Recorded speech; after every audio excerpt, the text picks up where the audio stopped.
Good evening and good morning to everyone. I am Bhikkhu Sophea speaking from Long Beach, California, United States of America. Let me start by paying homage to the triple gems, the Buddha, the Dhamma, and the Sangha, with my higher respects. Tonight, we are on a Buddhasāsanā program of CBMS, or the Cambodian Buddhist Monk Society in USA. Before I begin our discussion today, let me share with you a little bit about our topics today, because the world is challenging with a lot of troublesome. So we have come up with a topic of the art of happiness based on the principle of Buddhism. And we have invited two special guests for tonight from Phnom Penh, Cambodia, Venerable Sopheap and Venerable Penh Vibol. Before we start our discussion today, I would like to say a few things about this program. I think a lot of people are expected us to speak a good English or to be sounded like American, but we are not. We were not born or raised in the United States of America. And let me say a few things about the background.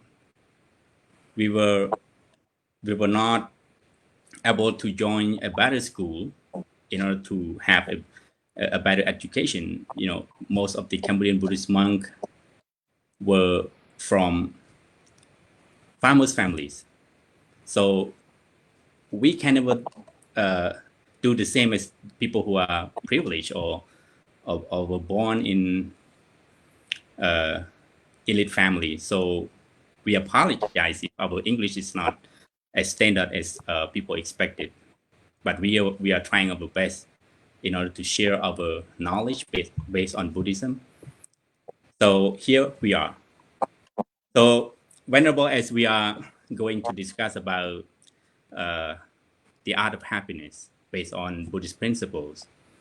So can you share with us your personal perspective on happiness, as well as a Buddhist principle on happiness? How can one apply those principles into our daily life?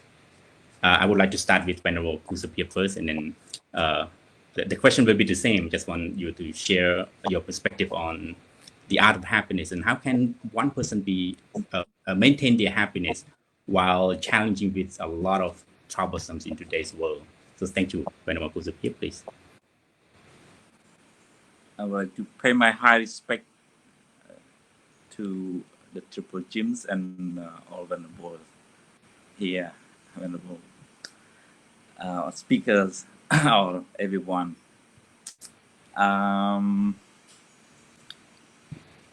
So everyone wants happiness, and we have two types of happiness. One is related to our physical health. So if you are in good condition, you are healthy, you get one part of the happiness. Another one is your mental state of mind. Are you happy? Are you satisfied with what you have? If your mind is purified, if not purified, it in the progress of purifying. So the level of happiness is measured by the level of purity in our heart. So it related to both the physical well-being and the mental state of mind.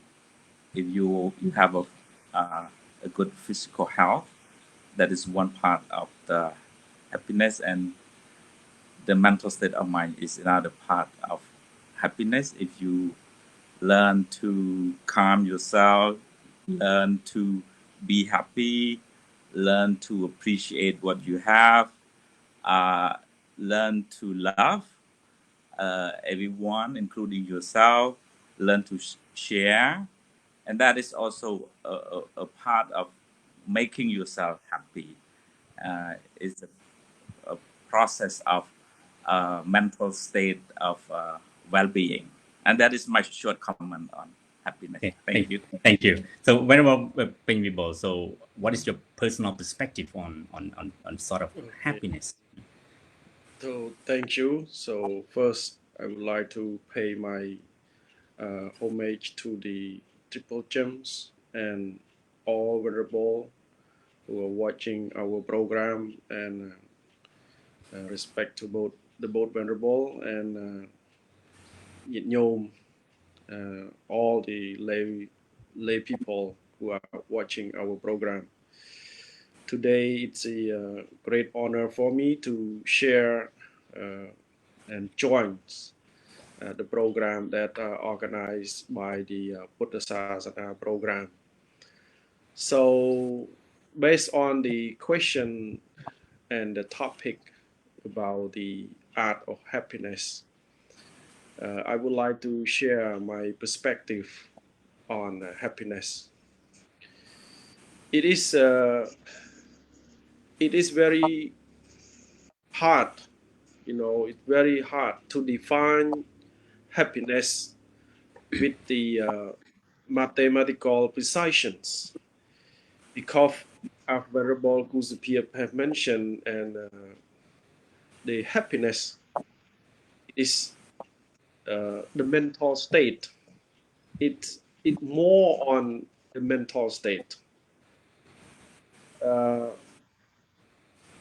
Venerable Dalai Lama once said that happiness is determined more by the state of mind rather than the external events.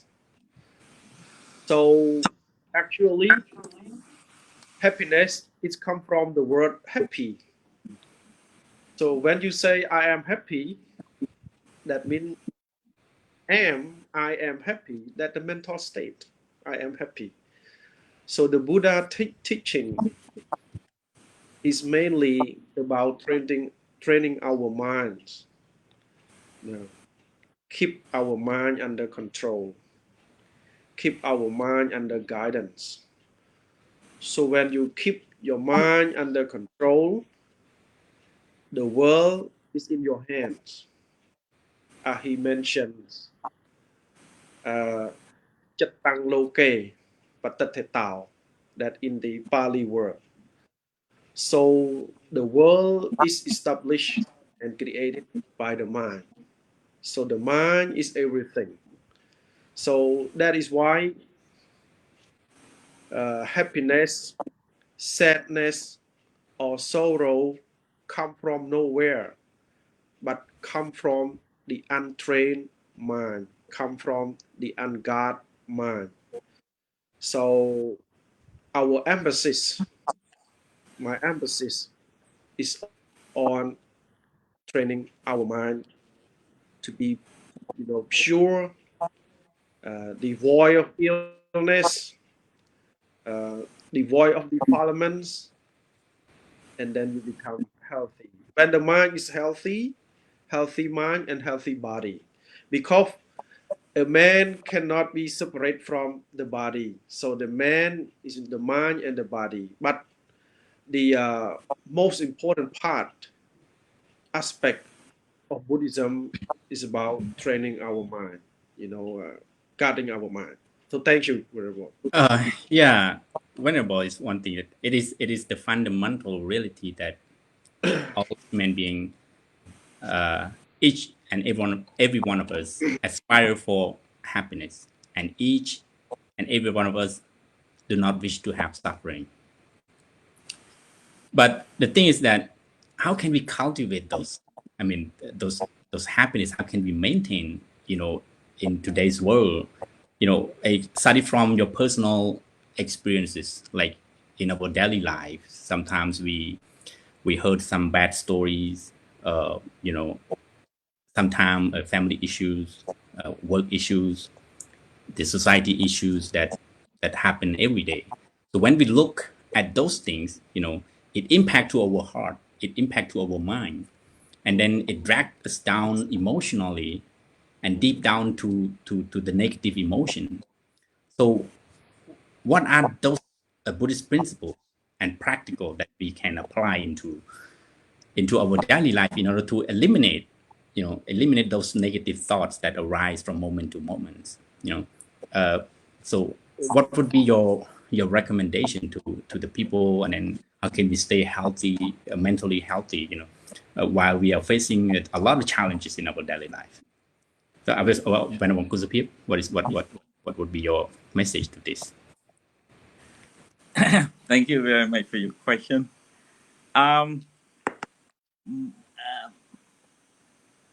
My experience is that whatever happened, you need to be able to have some time for yourself to relax.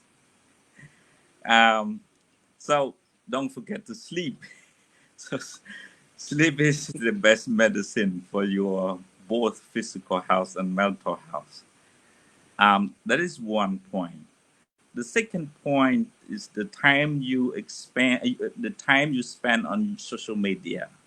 It's important to reconsider how much time you spend on the negative news, because those negative news very much influence your mental state of mind. So I limit myself not to expose to the social media too much. I still follow the news on World Health Organization, Ministry of Health, and all those major reliable sources of information. I still follow, but I don't spend 24 hours watching, scrolling the phone.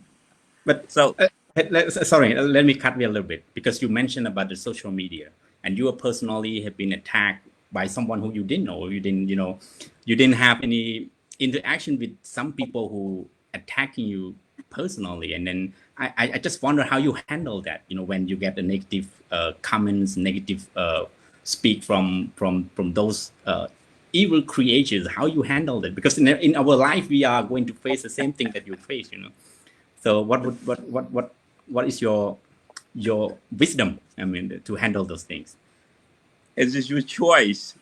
Either you want to see the comment of other, or you don't want to see.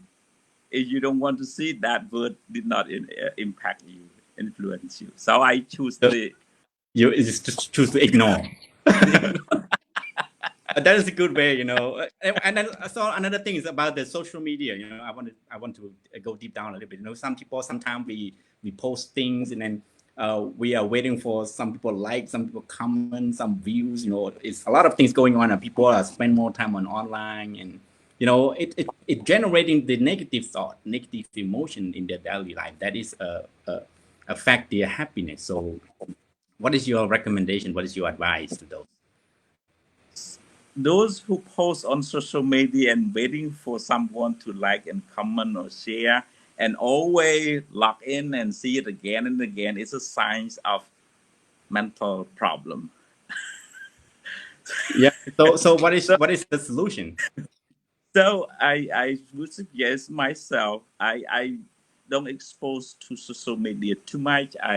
On the way to school or to where I didn't use Facebook, I use only when I am at the temple at my room.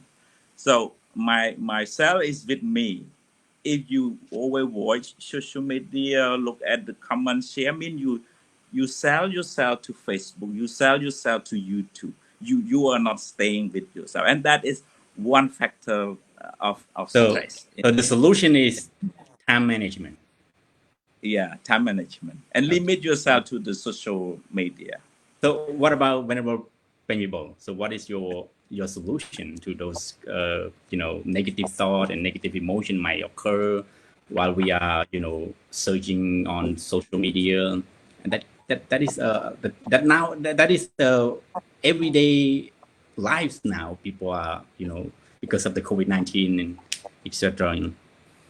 So what is your recommendation? Thank you. So the problem right now with the mentally ill people is about the expectations. Expectation. That's number one. As Venerable Ku have mentioned, when we post a video or something, and then we expect likes and shares.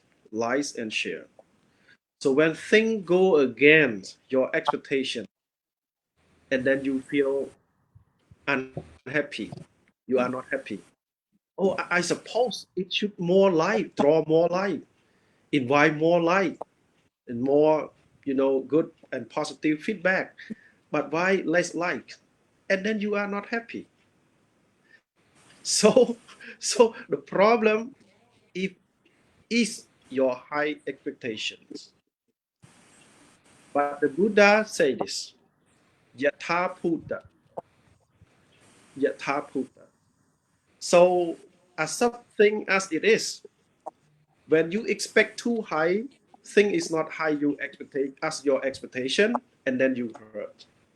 So that is why learn to control our mind, learn to control our thought.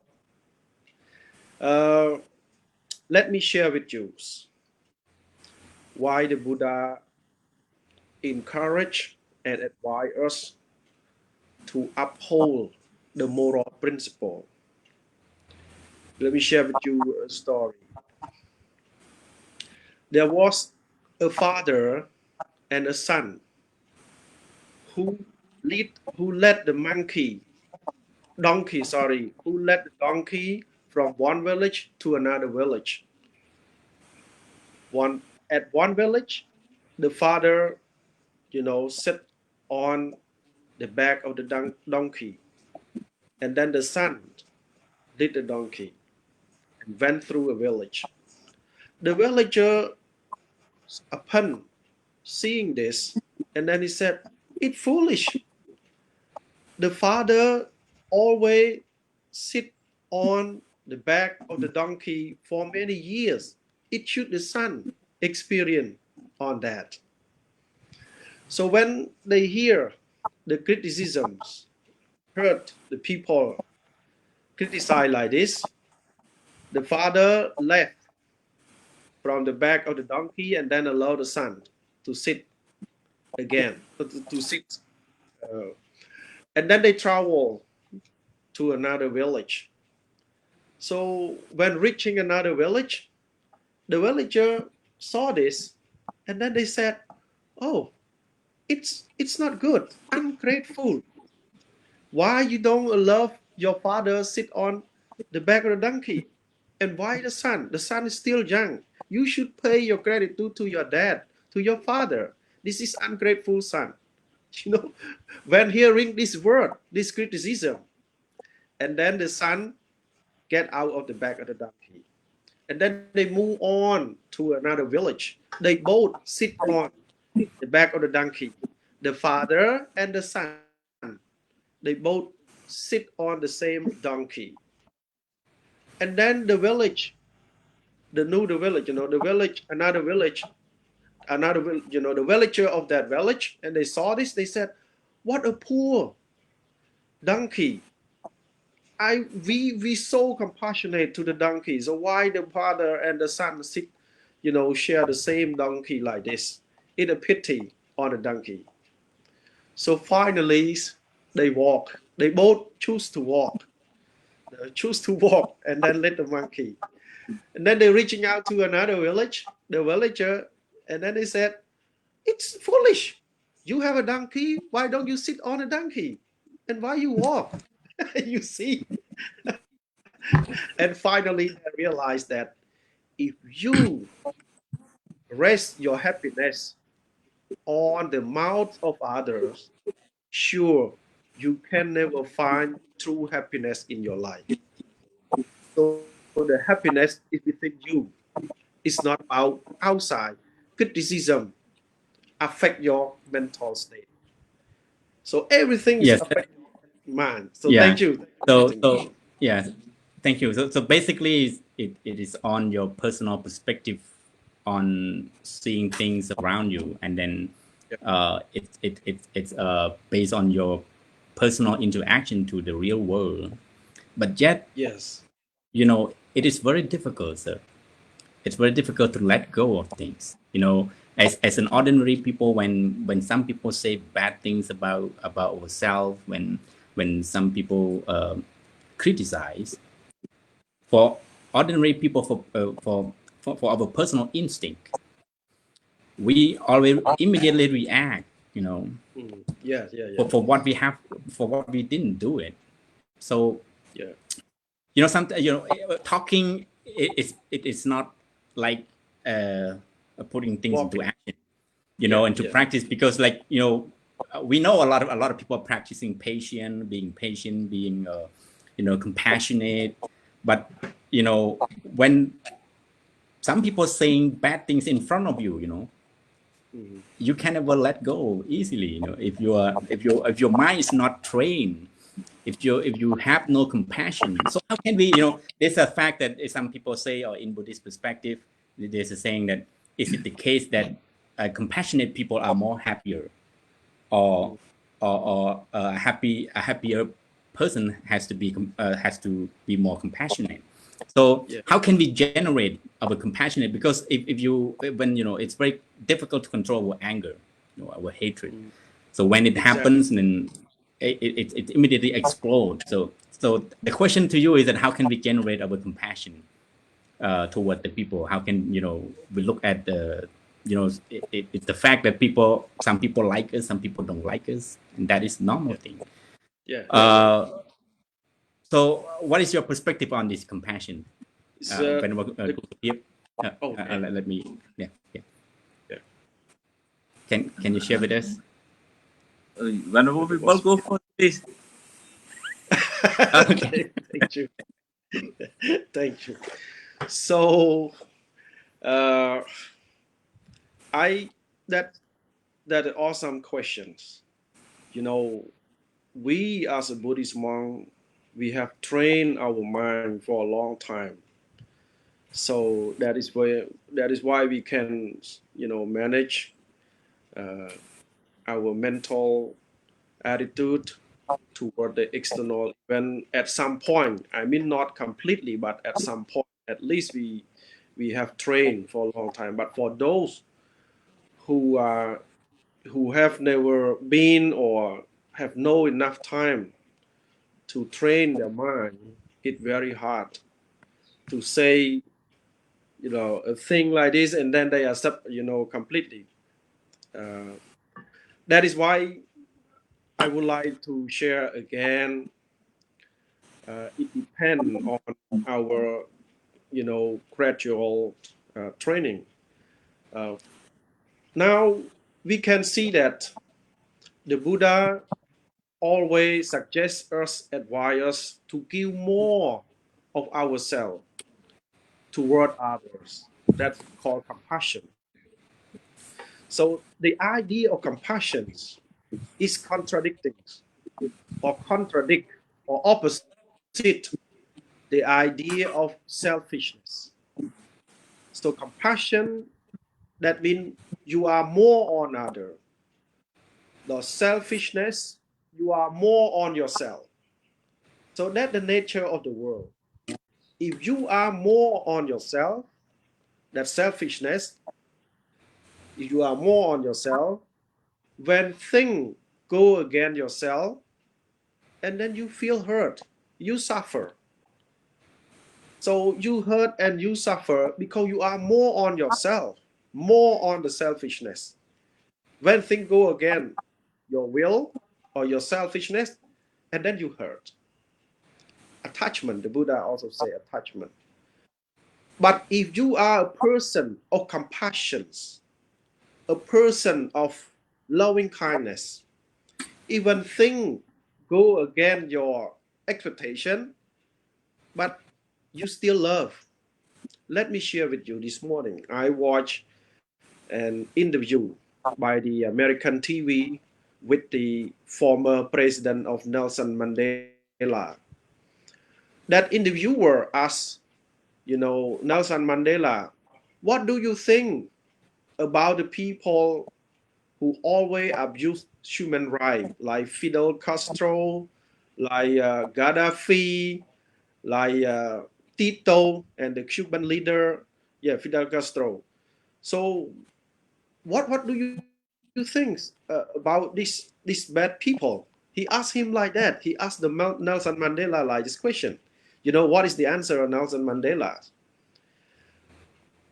Political analysts should bear in mind that your enemy is not my enemy. Your enemy is not my enemy. You see? So to Fidel Castro is not enemy to Nelson Mandela.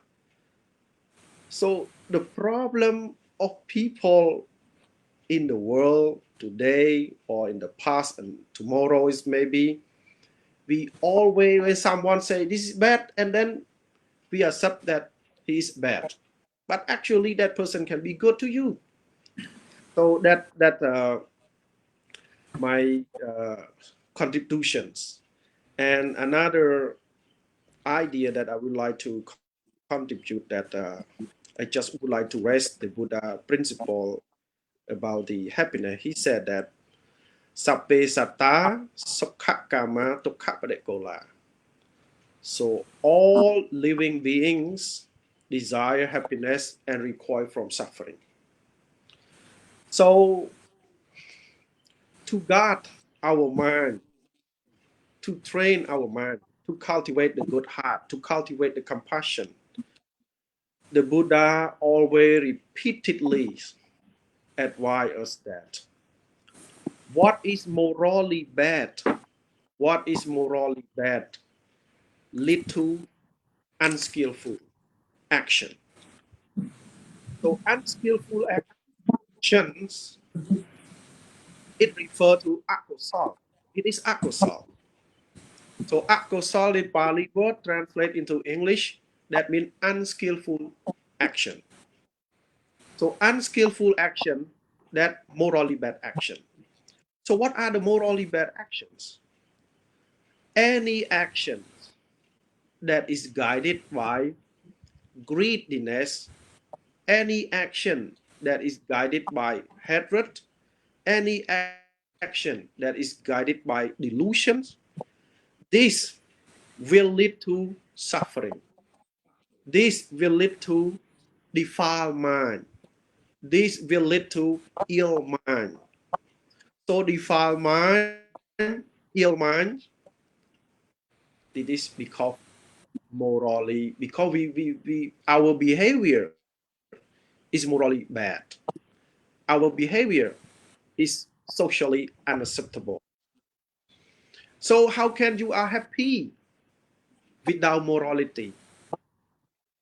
So morality and happiness are the things that go together. We cannot be happy without a good moral conduct. No. How can you cheat other for your happiness? How can you kill other for your own happiness? No, it cannot be happy at all, because happiness is in your mind. When we reflect on our past action that we done this bad and unwholesome, and then it hurt us. Look like Prince Ashoka, King Emperor Ashoka, that he invade, the what we call a small kingdom during his reign. He killed people. He won over the territories. He won over. I forgot the king, the name of the small kingdom, Odisha, that called Odisha. So when he won the victory and he coming back, he saw the people crying. He saw the widow crying for the husband. He saw the little kid crying for the daddy. So he reflect on himself. I won the Odisha territory but people crying because of my unguarded action. So this is, he felt remorseful. He felt so repentant at this action, and then he stopped it. So my emphasis is that morality cannot be divorced from happiness. If you want to be happy, you need to uphold the moral principle. So thank you, my contribution. Thank you. Okay, thank you. So turn to Venerable Sopheap. People look at you. Sometimes your laughing is infectious. Your laughing is, you're laughing when it create a smile, happy. So, it is difficult for some people to smile, laugh. Sometimes. So that could be generate a happy mind when you see things and people staying around you and they can feel your happiness. So that could generate as happiness. So what is your medicine? What's your perspective on generating this kind of happiness that you are yourself are experiencing, and can you share with us? Thank you. Okay. So I would go to monitoring your mental state, your mind. If you are happy, be aware that you are happy, and if you are angry, be aware that you are angry. So and try to explain yourself not to angry, not to get jealous. For example, you can explain that anger burn you more than any other person. That is the way he is. We cannot change him. We can help him to change, but we cannot change him completely, change him or her. So accept the reality, like Venerable Vibol already mentioned, Yatha Buddha. So that is the way he is or she is. Accept it and help him or her to change what you think that is not good. Be patient. Life is like that. It's ups and downs. That is life. You wherever you are, United States or Cambodia or everywhere, it's like that. So that is normal. Nothing different. You are the same to everybody else, even the Buddha. So I think that see things as they are. That is the main concept to be happy.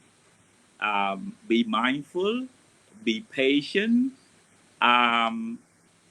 acceptance the reality, and face it. Then move on. Don't hold it on too much, because good thing, bad thing happen to everyone, and good thing, bad thing, it happens, and it's going to be over. Don't hold it too long. Some people make it decide you, or you have some bad situation happen to you, and that is gone. Why you hold it longer? If you hold it more, you burn yourself, you suffer more. And that's why I usually let it go. It's not easy, but okay, it's gone. It's over. And move on. That is one thing I want Yes, to share. it sound easy for for all of us as human being, but it is quite difficult when we are experiencing those or basically living under those circumstances. No, it's kind of drag us down. Some people even having developing a so-called a negative state of mind, and some even lead to a severe negative emotion because of the problems that we all are facing. It is not a matter of who you are, whether you are a monk, whether you are an ordinary people, or rich people, or a powerful people. we are all experiencing those things as long as we didn't train our mind to develop a positive state of mind. But as you all mentioned about the root cause of those negative state of mind from anger, from hatred, from greed and delusion,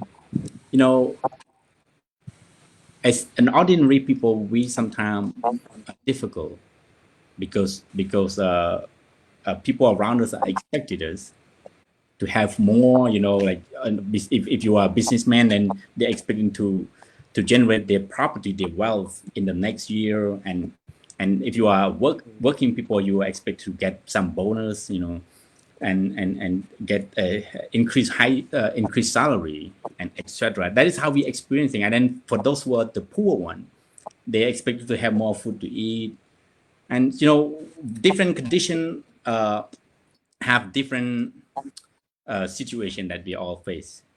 But it is important that all of us to see the realities in life, and sometimes we have difficulties. So I just wonder how can we we lower our expectation, because they could be the cause of suffering that we experience in our life. So if we are expecting something, according to the Buddha's teaching, how can we lower those expectations? And if we couldn't meet those expectations, how can we let it go? It's all the question of that. How what can you share with us, your perspective, your understanding in Buddha's method, in whether it is from the Eightfold Path, like the livelihood, right understanding those things. So what can you share with us? Venerable Vibol, maybe start with you for 2 minutes and pass it to Venerable Sopheap. Thank you. Okay, thank you. So how many minutes left for us? You can, you can share with us 2 or 3 minutes and then pass over. Okay, okay. A few more minutes. Thank you. So based on your commentary, based on Venerable explanations, we all need to accept that the main purpose of the Buddha teaching is to make ourselves experience.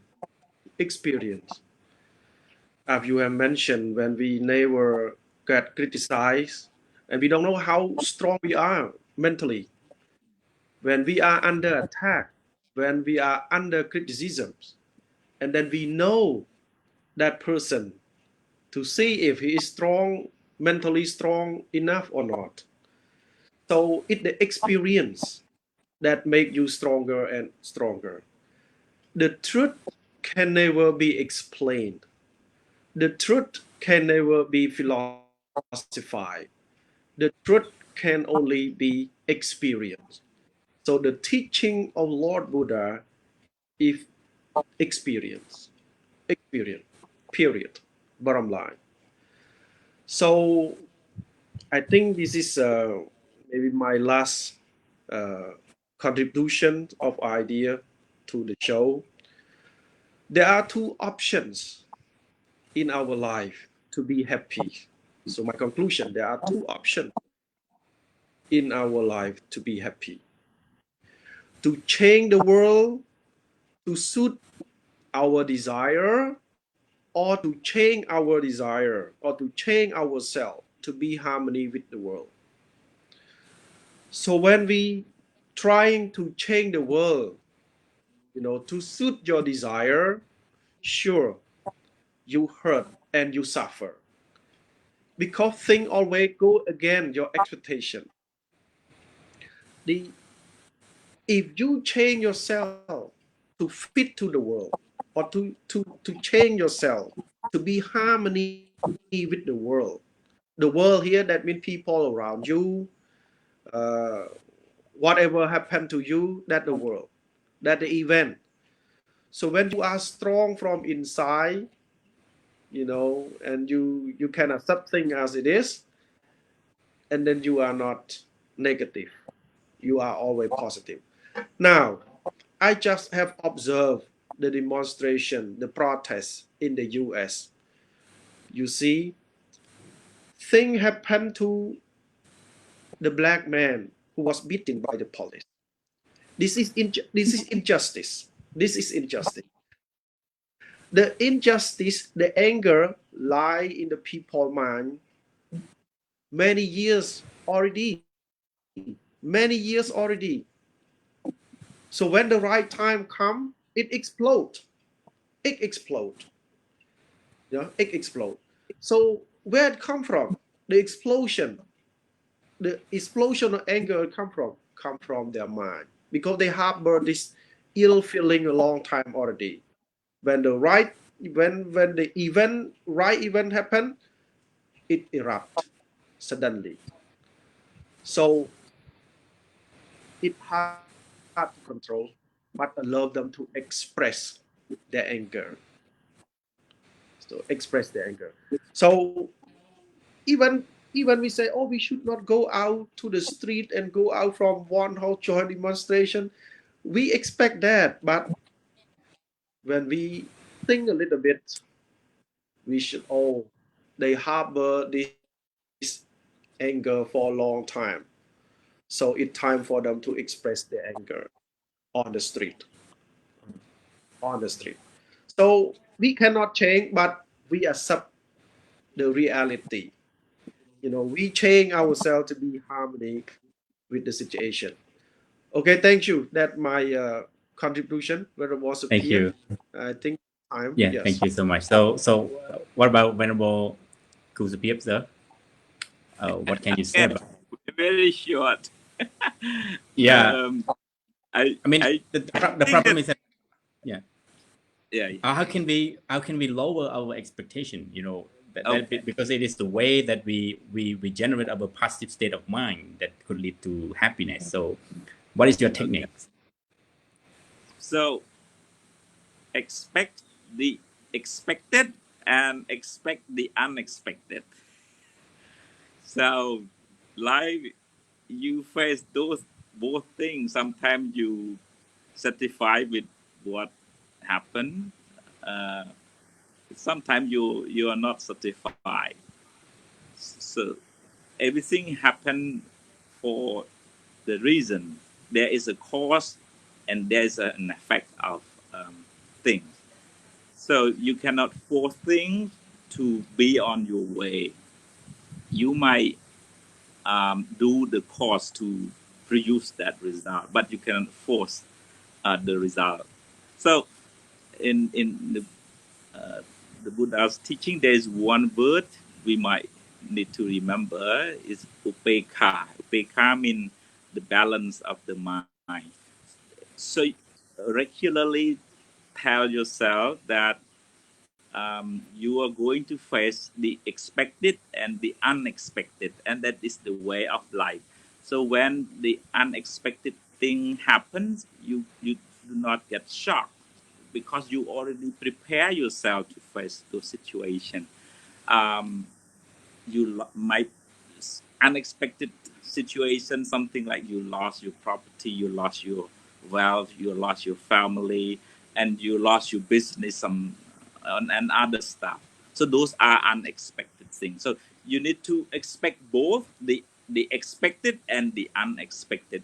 When you have a balanced mind, you you can um, guide your mind go through those bad situations.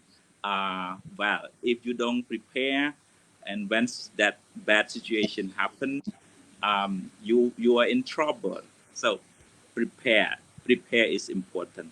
Regularly remind yourself, be mindful, be aware, telling yourself that it's life, it's ups and downs, and whatever happened, you accept it. If it is good, yes, it is the result of good action. And if something bad happened, yes, that is the law of cause and effect.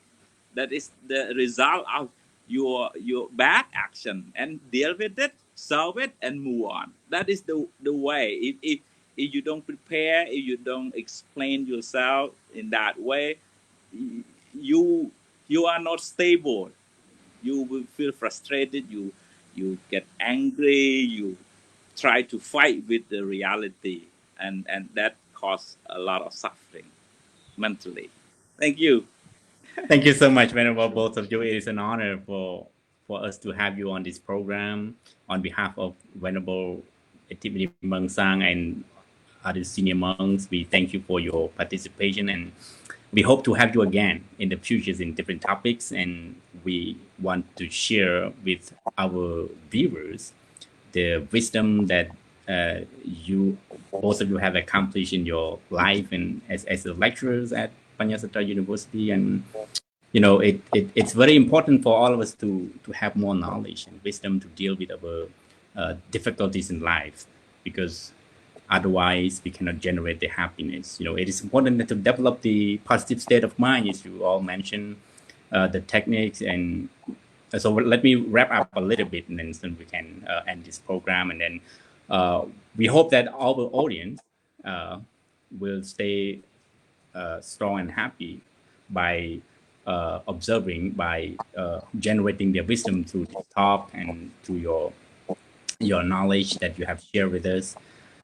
If we are living in the world where we are facing a lot of challenges, and sometimes we lost, we couldn't find a way to handle things, and then a lot of people are having a severe mental issue. So it is important for all of us to be strong, to generate the compassion to ourselves and people around us, because the compassion is one of the most important that how we see things around us.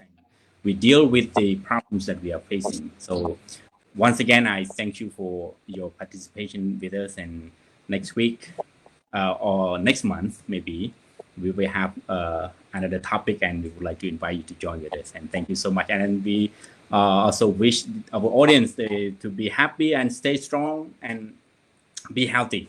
Thank you very much, and hope to see you again, Venerable. And so we are. Thank you for the opportunity. Thank you.